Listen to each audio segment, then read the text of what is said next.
Finance minister Nirmala Sitharaman ने आज जो है 8वीं बार अपना जो है बजट जो है वो देश के लिए पेश किया है। इस बजट में मिडिल क्लास के लिए बहुत बड़ा तोहफा दिया गया है और मिडिल क्लास फैमिली के चेहरों पर आज कहीं ना कहीं एक बड़ी राहत और खुशी जो है वो मिली है, क्योंकि फाइनेंस मिनिस्टर निर्मला सीतारमण ने आज एक बजट पेश किया है। 2025 का पहला बजट पेश हो चुका है, जिसमें बड़ा ऐलान कर दिया गया है। अब 12 लाख रुपए की आय पर कोई भी इनकम टैक्स नहीं लगेगा। एक बड़ी राहत जो है वो केंद्र सरकार ने देशवासियों को दे दी गई है, मिडिल क्लास फैमिलियों को दे दी गई है, क्योंकि अब 12 लाख रुपए तक का अब कोई भी इनकम टैक्स आपको नहीं देना होगा।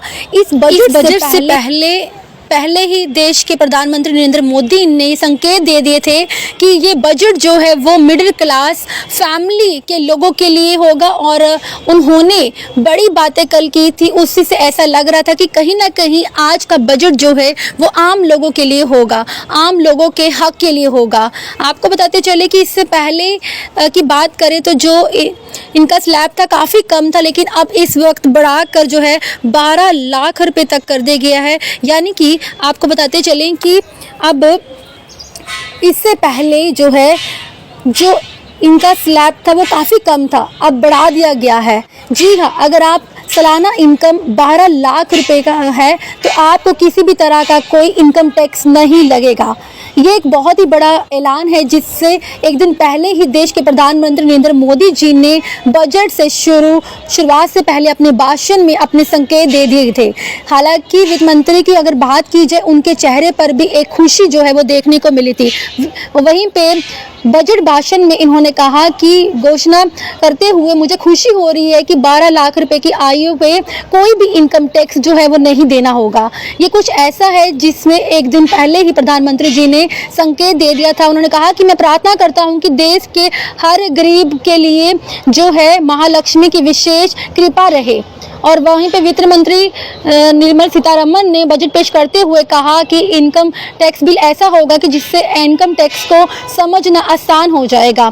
जी हाँ, इसमें जो है बदलाव में एक मिडिल क्लास पर फोकस ज़्यादा होगा, साथ में कॉम्प्लेक्स का बोझ भी घटेगा। यानी कि ये जो बजट इस बार पेश किया गया है वो आम जनता के लिए है, मध्यम वर्ग जो जुड़े हुए लोगों के लिए है। लेकिन अब जम्मू कश्मीर के लोग भी इंतज़ार कर रहे हैं। स्पेशल अगर जम्मू की बात करें तो जम्मू के लोग जो हैं ये चाहते हैं अब जो बजट है हो जम्मू कश्मीर के लिए पेश हो, और जम्मू के लिए खास होना चाहिए, क्योंकि चुनावों से पहले ये कहा गया था जम्मू को एक नया टूरिस्ट हब बनाया जाएगा, ताकि ज़्यादा से ज़्यादा संख्या में लोग कश्मीर में भी जाएं और कश्मीर के साथ साथ जो है जम्मू में भी पहुंचे। लेकिन अब जम्मू के व्यापारियों को भी एक डर सताने लगा था कि अगर ट्रेन दिल्ली से डायरेक्ट कश्मीर चला जाती है तो जम्मू के दुकानदारों को, जम्मू के बिजनेस को काफ़ी ज़्यादा नुकसान होगा। लेकिन अब अगर आप जम्मू कश्मीर के लिए बजट पेश किया जाएगा तो जम्मू के लोगों को उम्मीद है ये बजट जो है जम्मू के लोगों के लिए खास होगा, क्योंकि जम्मू को एक टूरिज्म हब बनाना है। जम्मू में काफ़ी सारी ऐसी अनएक्सप्लोर्ड जगह है जिसमें जो है हाईलाइट करने की ज़रूरत है। लेकिन आज जो बजट पेश कर दिया गया है ये बजट जो है काफ़ी ज़्यादा खास है और हर व्यक्ति के चेहरे पर खुशी होगी, क्योंकि अब 12 लाख रुपए तक का आय पर जो इनकम है, अगर आप 12 लाख रुपए अगर आपकी सालाना इनकम है, अब आपको किसी भी तरह का कोई भी इनकम टैक्स नहीं देना होगा। कहीं ना कहीं देशवासियों के लिए ये सबसे बड़ी राहत है। जिस समय का लगातार सबको इंतज़ार था वो घड़ी आ चुकी है। आज यूनियन बजट जो है पेश किया गया है 2025 और 26 के लिए। फाइनेंस मिनिस्टर निर्मला सीतारमण की बात करें तो उन्होंने जो है अपना 8वां बजट जो है वो पेश कर रही हैं, जहाँ पे जिस पे सबकी निगाह जो है वो इनके बजट पर है। वहीं पे लगातार अनाउंसमेंट की जा रही है और जिस प्रकार से भारत की जो अर्थव्यवस्था इस वक्त जीडीपी ग्रोथ जो है काफ़ी ज़्यादा लो चल रही है, और वहीं पे इकोनॉमी को बूस्टअप करने के लिए काफ़ी ज़्यादा सुधारों की ज़रूरत थी। और सबका इस पर काफ़ी ज़्यादा से है मिडिल क्लास के लिए, आम लोगों के लिए, जिसकी भारत की अर्थव्यवस्था जो है वो बढ़ सके। और वहीं पे बताते चलें कि अभी अपने चैनल के माध्यम से आपको बता रहे हैं कि इस वक्त सबको नज़र भी थी मिडिल क्लास के लिए, आम लोगों के लिए क्या कुछ अनाउंसमेंट की जाएगी। वहीं के मिडिल क्लास जो है वो कहीं ना कहीं रिलीफ महसूस करते थे, लेकिन सबसे बड़ी अनाउंसमेंट जो है वो इस वक्त कर दी गई है, जिसके लिए सबका इंतज़ार था मिडिल क्लास के लिए कि इनकम टैक्स में स्लैब में क्या कुछ बदलाव होता है या उसमें कुछ ऐसी घोषणा की जाती है जो घोषणा की गई है मिडिल क्लास के लिए। बड़ा ऐलान कि 12 लाख तक के लिए इनकम टैक्स फ्री, नए टैक्स रजीव में इनकम टैक्स जो है 12 लाख तक के लिए छूट मिल चुकी है, ताकि एक बड़ा रिलीफ देखा जाए। तो मिडिल क्लास के लिए ये बड़ी घोषणा जो है इस वक्त जो है फाइनेंस मिनिस्टर निर्मला सीतारमन की तरफ से इस वक्त बजट दौरान के साथ कर दी गई है, जिसपे सबको इंतज़ार था कि इसके अलावा कई महत्वपूर्ण अनाउंसमेंट की गई है, उनके बारे में हम आपको जिक्र करते हैं और आपको बताते चलते हैं कि जिस प्रकार से कई सारे ऐसे मुद्दे हैं उनको लेकर इस बजट में जिक्र हुआ। इसमें सुधार की बात की गई और इसमें छूट भी दी गई है।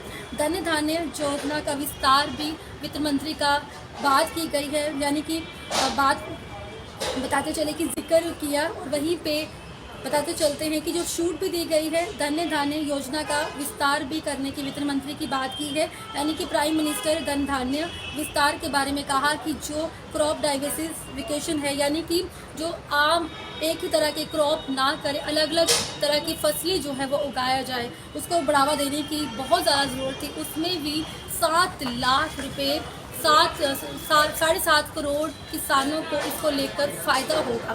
और बुजुर्गों को भी ऐलान कर दिया गया है कि आयकर में इनकी छूट होगी, आयकर छूट का ऐलान कर दिया गया है। टीडीएस की सीमा 10 लाख कर दी गई है।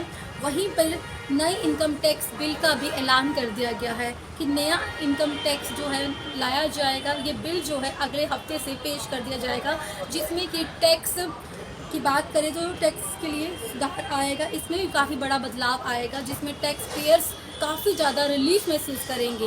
और मेडिकल टूरिज्म बढ़ाने के लिए भी वीज़ा को आसान करने की बात की गई है। 6 जीवन रक्षण दवाई जो है वो भी सस्ती होगी। इस पर भी मेडिकल की बात करें तो इसमें भी दवाओं का सबसे ज़्यादा खर्चा रहता है, इससे दवाई जो है वो सस्ती हो और ख़ास करके वो दवाई जिनके लिए सबसे ज़्यादा एक ध्यान रहता है कि जो बीमा क्षेत्र है, यानी कि इंश्योरेंस सेक्शन को भी 100% जो है पूरी तरह से एफडीआई में मंजूरी दी गई है, और ये भी एक बड़ा ऐलान कर दिया गया है। और वहीं पे एयरपोर्ट भी बढ़ाने की बात की गई है। इसमें युवाओं के लिए भी लोगों को सस्ता किया गया है। वित्त मंत्री की बात करें तो सस्ता लोन देने के लिए घोषणा की गई है कि स्टार्टअप के लिए बजट बढ़ाया जाए, 5 लाख तक का बजट सस्ता कर्ज मिलेगा। और वहीं पे मेडिकल टूरिज्म बढ़ाने के लिए आपको मैंने पहले भी कहा था आसान वीज़ा करने की बात की गई है, ताकि बाहर से दूसरे देशों से भी लोग यहाँ पर मेडिकल टूरिज्म के तौर पर यहाँ पर आए और इलाज कराए, जिससे कि एक इकॉनमी को भी बहुत बड़ा बूस्ट मिलता है, बढ़ावा मिलता है। कैंसर जैसी बहुत ही जो बीमारी जो है उसको भी लेकर बात की गई, जिसमें संख्या जो है लगातार बढ़ती जा रही है। ऐसे पेशेंट को भी अब सेंटर जो है वो भी खोले जाएंगे, इसकी भी घोषणा जो है वो कर दी गई है। गरीबों के लिए भी एक बड़ा ऐलान, जी हाँ, 1 लाख अधूरे जो बात करें आवास बनाने की जो बात की गई है, अधूरे घर पूरे किए जाएंगे, जिसके लिए योजना जो है बनाई गई है। अब प्रधानमंत्री वहीं पे बताते चले, माफ़ कीजिएगा, और वहीं पे इन्होंने बात की अधूरे घर जो है वो पूरे किए जाएंगे, जिसके लिए योजना जो है बना दी गई है। प्रधानमंत्री आवास योजना के तहत 1 लाख अधूरे घर होंगे, उन्हें पूरा करने की घोषणा भी कर दी गई है।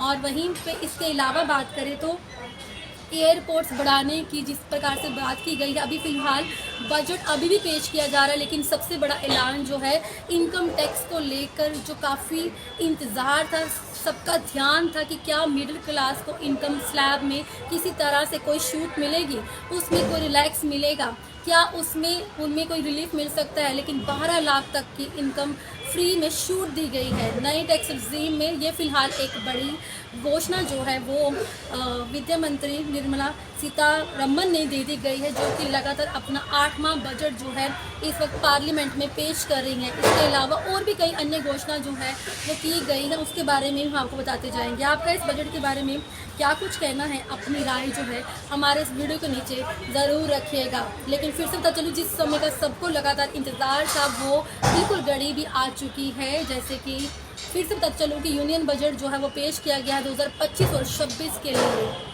फाइनेंस मिनिस्टर निर्मला रमन जो है उनकी तरफ से 8वां बजट जो है वो पेश कर दिया गया, जिस पे सबकी निगाहें हैं। आपका इस बारे में क्या कुछ कहना, अपनी राय जो मैं इस वीडियो के नीचे ज़रूर रखेगा। देखते रहिएगा हमारे चैनल को। सोनिया डोगरा की आज्ञा, नमस्कार।